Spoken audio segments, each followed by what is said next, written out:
বেহুলা দরদি আমাদের প্রিয় ভাই সবুজ খানের পরিচালনায় নতুন সিনেমা আসছে।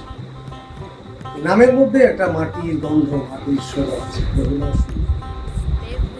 মানে এত ভালো লাগছে শুনে যে এমন একটি সিনেমা নিয়ে সে কাজ করেছে। আপনারা অনেকেই জানেন আমাদের দেশের প্রত্যন্ত অঞ্চলে বিভিন্ন জায়গায় বিভিন্ন কালচার নিয়ে আমাদের বাঙালি যে শক্ত সংস্কৃতি, তার মধ্যে একটা অন্যতম হচ্ছে বেহুলা নাচ। এই বেহুলা নাচ নিয়ে এই ছবিটার মূল অংশ। আমার কথা হচ্ছে, যেখানে সার্বিক সকলেই আমাদের সিনেমার মানুষগুলা বিদেশি সিনেমার আগ্রাসনে যেখানে আমাদের আসল সংস্কৃতি হারিয়ে যাচ্ছে, ঠিক সেই সময় এমন একটা শক্তিশালী পদক্ষেপ নিয়েছে আমাদের ভাই সবুজ খান।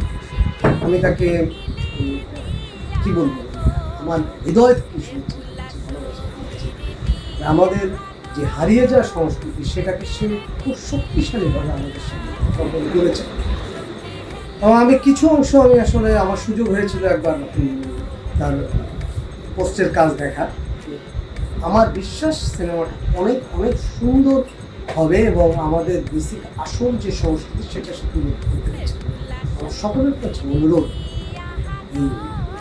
আমার নিজের বাঙালি সংস্কৃতিকে বাঁচিয়ে রাখার জন্য হলেও সিনেমাটির পাশে সবাই হলে যাবে, সিনেমাটি দেখবে। সবশেষে আবারও বলতে চাই, বেহুলা দরদি আমাদের সিনেমা, বাঙালি সংস্কৃতির সিনেমা। এই সিনেমার পাশে থাকে।